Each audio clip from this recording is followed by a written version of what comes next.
Hey everybody, Ben here from the Bonehead podcast, and welcome to High Elf Team Development. We have looked at starting rosters for leagues, we've looked at juicy tournament rosters. Now we're going through the teams position by position and looking at the skills you can take for them in league. Basically what skill and when. And today we are looking at the up-armoured Pro Elves, High Elves.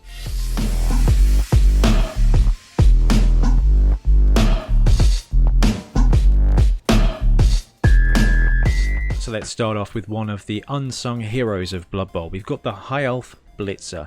This is a great positional. This comes in at 100k, movement 7, strength 3, agility 2+, passing 4+, armor 9+, and block with agility and general. So yes, it's a Dark Elf Blitzer. And you know what? They're really good. So the High Elf Blitzer, what do you do with it?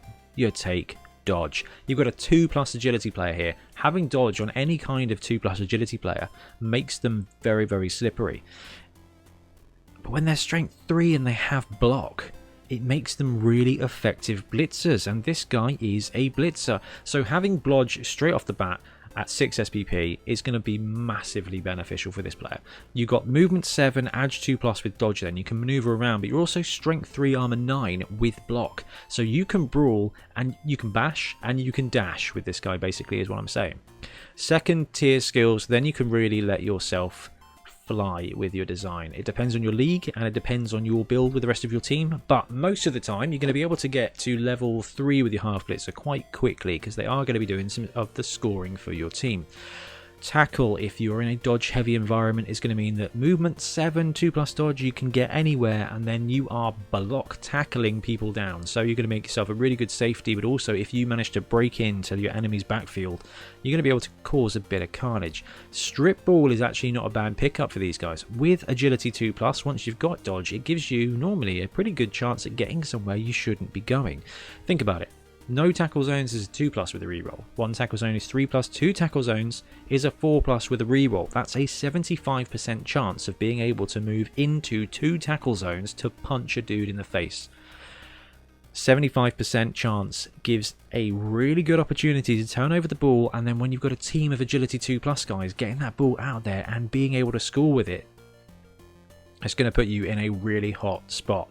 Leap is also something worth considering. You've got armor 9+, so if the leap goes wrong, which it's going to do from time to time, you're going to be okay. So leap is only ever going to work on a 3+, basically, and it's going to get worse the more tackle zones you dodge into. And there's no integral reroll for it, but it can get you to places that dodges can't. So to have the ability is really worth considering. It is not pro gaming, but it will give you an opportunity that just is not on the board otherwise. Dauntless, if you're in a high strength environment, sure feet and sprint are just no-brainers, as is sidestep for this guy. Pro Elf Blitzers start with block and sidestep, which means they get to dance around. That's a very effective thing. However, dodge first with the Blitzer. Then you can look at some other options. So if you want to save up your SPP, it's got access to strength and passing on a double.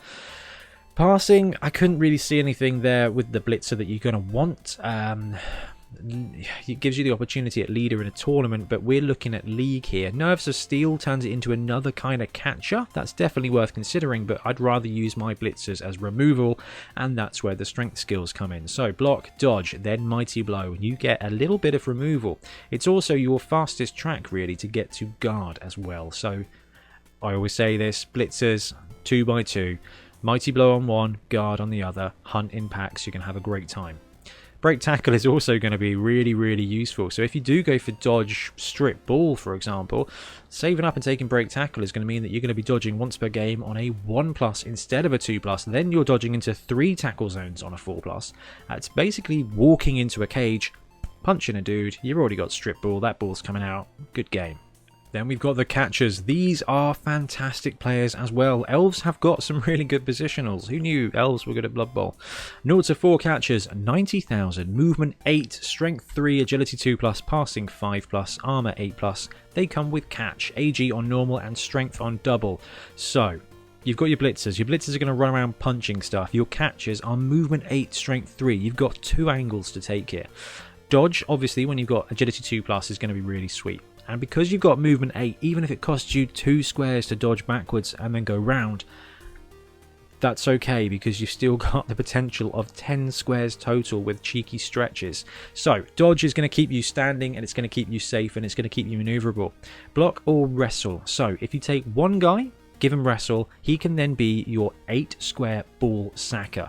Same thing we talked about with the Blitzer applies here. Dodge first, then block for one guy who's going to be protected then. If you attack him, he's got blodge, he's not going down, especially at strength 3. The other guy gets wrestle, and then he can walk into a cage and just wrestle somebody down. Ball pops out, you've got a ton of opportunity. Other skills that work really well, diving catch gives you +1 to catch an accurate pass here.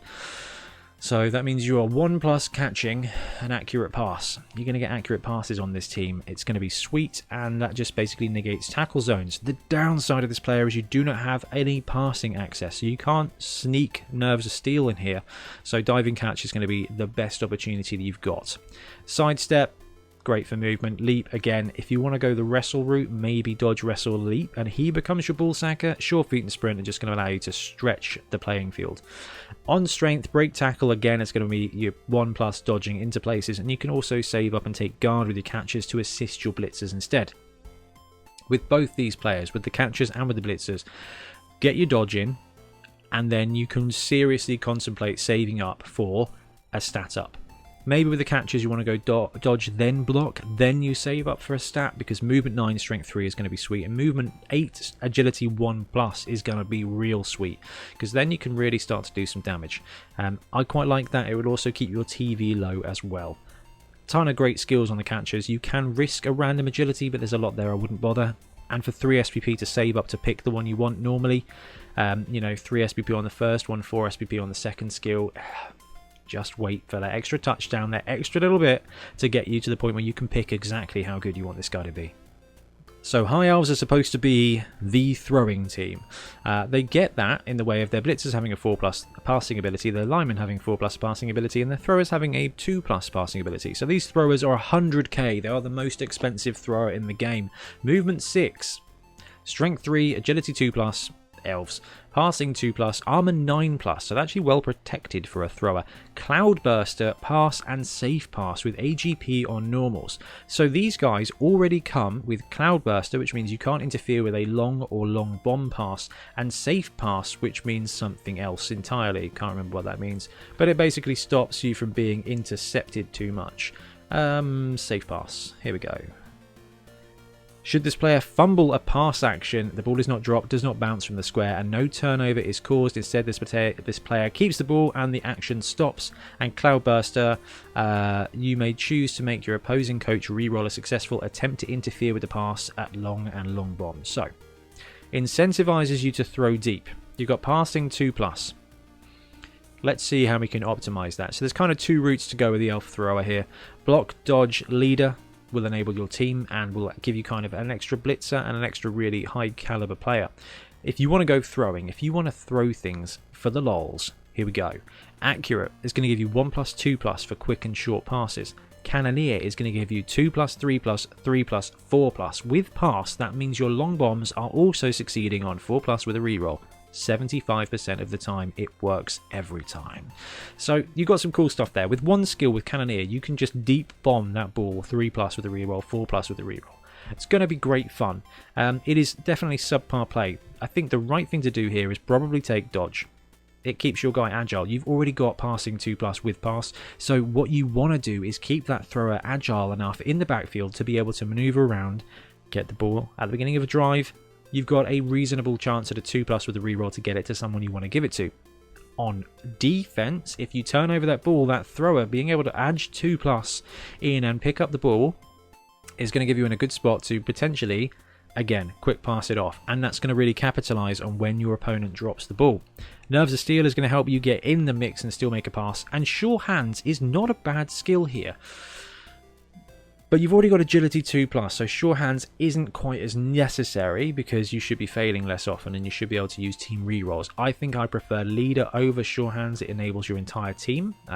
Chances are you're going to fail 1 Sure Hands a game every other game, whereas Leader will be useful in every single half your thrower is in.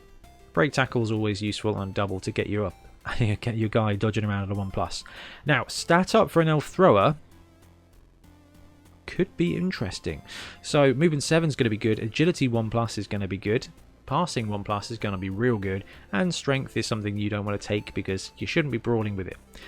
You can go the block route, the block dodge route here with this guy. You can go the throwing route with accurate or cannoneer. I think I like starting with cannoneer with the high elf thrower and just being able to bomb it around. Could be really good fun. Accurate's probably the right pick, but there's a ton of great skills for this guy. And it's lineman time. So high elf lineman, 70,000, movement 6, strength 3, agility 2+, passing 2+, armor 9+, no skills, but AG on normal and P and S on secondary. So these guys get passing skills on the lineman, which is interesting. With a passing stat of 4+, there's not really going to be a lot you can do with it. So, yeah. Right, lineman. Normally with lineman, we say first one, first two, first three, take a random general. With the elves, you've got a bit more agility focus. You've got a bit more you can do. There's slightly more capacity there. And with a decent armor like 9+, they should survive long enough for you to get them the skills. Block, dodge. High elves have got more armor. They can survive on the line. Giving block is going to mean that they stay put and they actually get a good punch back.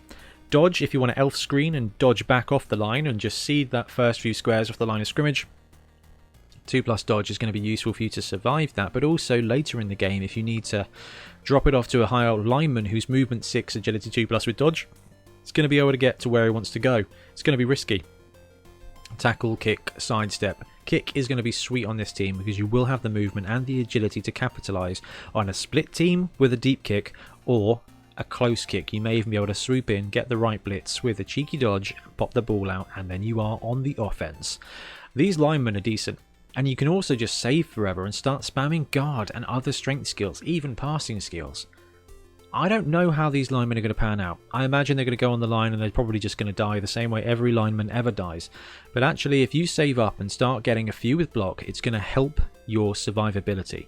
Because the more your linemen survive, the more freedom you get with everybody else off the back to do what it is that they want to do, which means you'll be able to execute your game plan.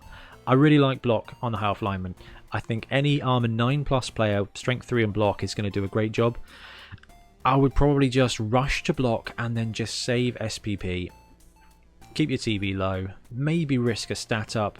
Maybe just take guard when you get that extra, what is it, second skill, 14 SPP. It's going to be a long grind to get there, but block or dodge first of all is just going to help him survive. Whether you want to move around, take dodge. Whether you want to stay in place and fight back, take block. There's no bad choice when it comes to the lineman. So that wraps up our little conversation on high elf teams. I'm looking forward to seeing G-Dub redesign this one a little. I think that when they do this team, it will look amazing. High elves, just one of my favourite aesthetics of all time. A huge high elf player and Warhammer Fantasy Battle. So I really hope this team lands, and I really hope it gets a little bit more identity, because at the moment it's just kind of like pro elves with more armour and less skills. So I'm looking forward to a future with high elves. However, as it is, this team is going to develop, and further down the line it's going to be really, really strong, because none of the players are bad.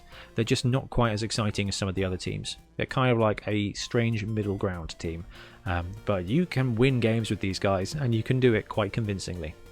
Anyway, I'm going to wrap up now. Thanks very much for watching. Do let me know what you think of High Elves in BB20. I'm intrigued, and we'll be back tomorrow with more Blood Bowl content. See you later. Thanks very much for watching. We really appreciate your support. If you want to support the show even further, please like and subscribe. It really helps us out. Or come and join us in our Patreon, link below, where you get early access to our content and monthly competitions. See you later.